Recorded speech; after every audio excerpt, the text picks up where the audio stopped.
वैसे तो महिलाओं को बहुत सी हेल्थ प्रॉब्लम से अक्सर जूझना पड़ता है, लेकिन आजकल महिलाओं में एक बहुत ही कॉमन प्रॉब्लम पाई जाती है, जो कि है ओवरी में सिस्ट का होना।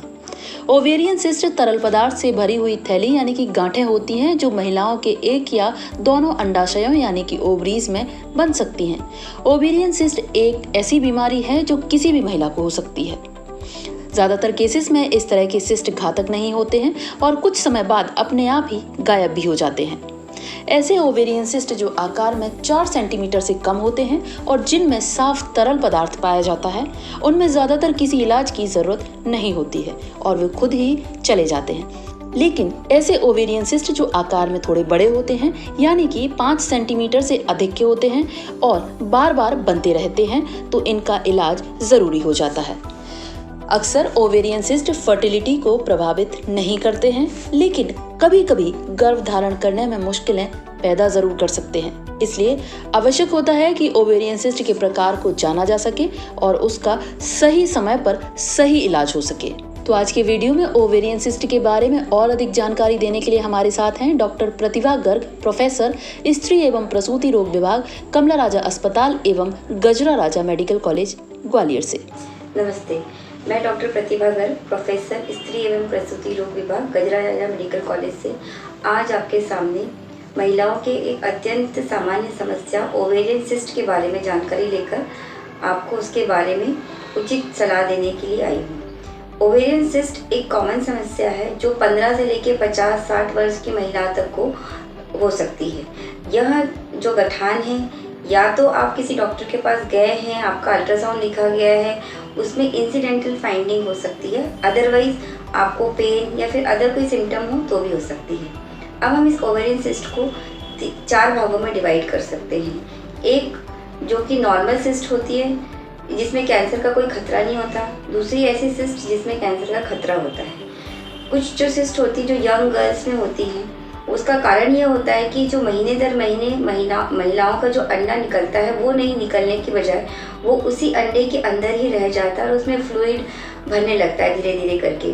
तो उस ओवरी का जो साइज़ है नॉर्मल से बड़ा हो जाता है, जिसको हम अल्टीमेटली पॉलीसिस्टिक ओवेरियन डिजीज़ के नाम से जानते हैं, जो कि आजकल छोटी लड़कियों में और महिलाओं में अत्यंत कॉमन हो गया है। इसका मुख्य कारण अपने लाइफस्टाइल में चेंज, अपने खान पान में चेंज, अपने वातावरण में जो प्रदूषण है उसका कारण है। हमारी लाइफस्टाइल, जैसे हम सेडेंटरी लाइफस्टाइल करते हैं, हम बहुत ज़्यादा वर्कआउट नहीं करते हैं, तो हमारा वेट गेन होता है।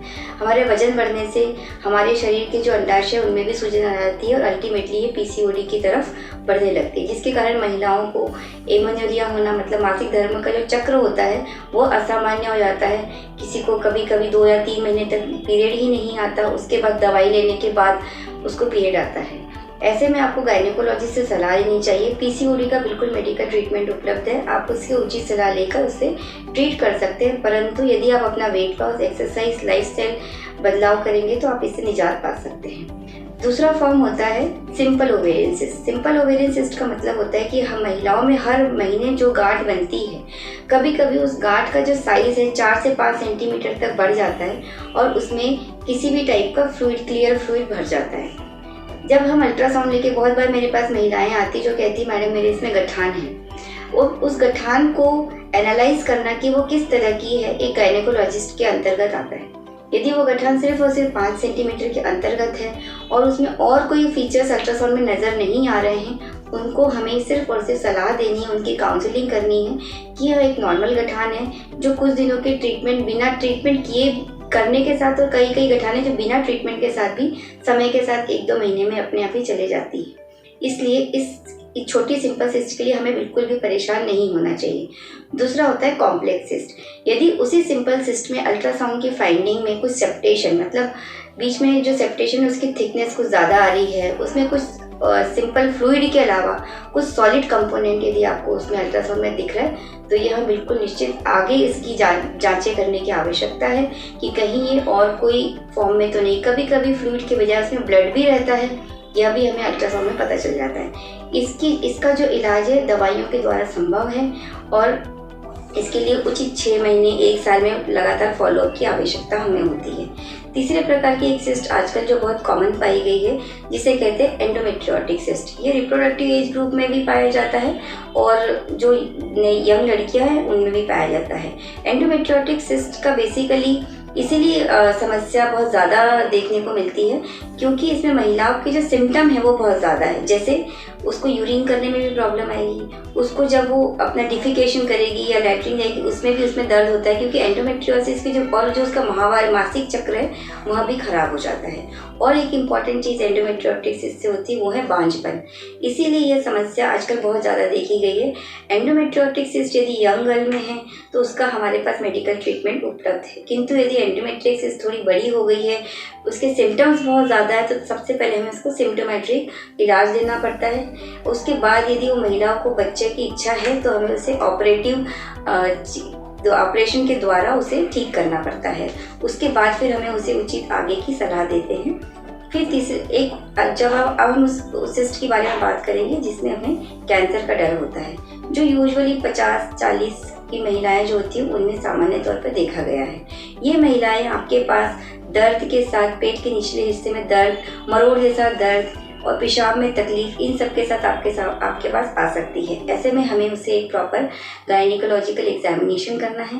यदि हमें वो गठान पेट पे हाथ रखते ही महसूस हो रही है या फिर हमें पीवी एग्जामिनेशन में दिख रही है तो हमें उसका उचित जांच करानी होगी, अल्ट्रासाउंड कराना होगा। हमें उसका पूरा यह देखना होगा कि वो जो सिस्ट है उसमें सिर्फ और सिर्फ क्लियर पानी भरा हुआ है या फिर अलग टाइप के सॉलिड कंपोनेंट्स हैं।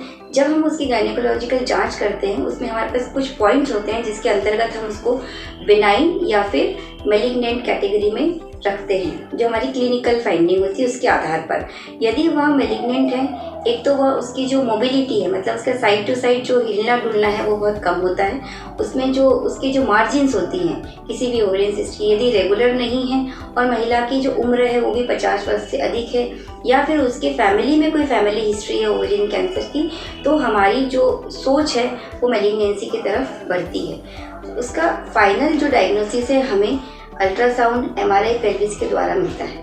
यदि सिंपल ओवेरियन सिस्ट है और महिला अभी रिप्रोडक्टिव एज ग्रुप में है, आगे बच्चा चाहती है, हम ऑपरेटिव सर्जरी द्वारा उस ओवेरियन सिस्ट को बस निकाल देते हैं, बाकी अंडाशय को आप बचा सकते हैं और महिला आगे अपनी जो रिप्रोडक्टिव लाइफ को कंप्लीट कर सकती है। किंतु यदि वह मेलिग्नेंसी की तरफ जाता है, एमआरआई की फाइंडिंग्स कहती है कि मेलिग्नेंसी है, अब उसमें हमें स्टेजिंग करना होता है वो किस स्टेज का ओवेरियन कैंसर है। यदि अर्ली स्टेज के ओवेरियन कैंसर है, हम जो डीबल्किंग सर्जरी करते हैं जिसमें हम यूट्रस दोनों तरफ की बच्चेदानी को हम बाहर निकाल देते हैं, उसके आधार पर जो हिस्टोपैथोलॉजी आती है महिला को कीमोथेरेपी लेनी पड़ती है। यदि एडवांस स्टेज हो गई है ओवेरियन कैंसर की तो सर्वप्रथम हमें कीमोथेरेपी लेके उसका साइज रिड्यूस करवाना पड़ता है, उसके बाद उसको डीबल्किंग सर्जरी के लिए कहना होता है। इस तरह से हमने ओवेरियन सिस्ट को बहुत आसानी से 4 भागों में डिवाइड कर दिया है। इसलिए मेरी सलाह यह है, यदि आपका मासिक धर्म कभी भी अनियंत्रित हो रहा है, कम या ज़्यादा हो रहा है, आपके पेट के निचले हिस्से में बहुत ज़्यादा ऐंठन हो रही है या फिर माहवारी के टाइम पे बहुत ज़्यादा दर्द हो रहा है या फिर आपको बच्चा नहीं हो रहा है, इस स्थिति में आप तुरंत एक गायनिकोलॉजिस्ट की सलाह लें और यदि आपके अंदर ओवेरियन सिस्ट डायग्नोज हुआ है तो उसका उचित इलाज प्राप्त करें। धन्यवाद। अगर किसी भी महिला को ओवेरियन सिस्ट की समस्या है तो घबराइएगा नहीं, समय रहते गायनेकोलॉजिस्ट से संपर्क करें और सिस्ट के प्रकार के आधार पर उसका इलाज करवाएं।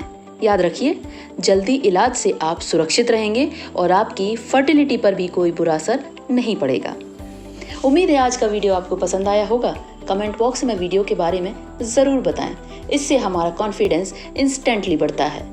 हेल्थ और फिटनेस से जुड़े अन्य वीडियोस देखने के लिए आप हमारे चैनल को सब्सक्राइब करें और बेल बटन भी दबा दें ताकि हेल्थ से जुड़े अपडेट आपको लगातार मिलते रहें।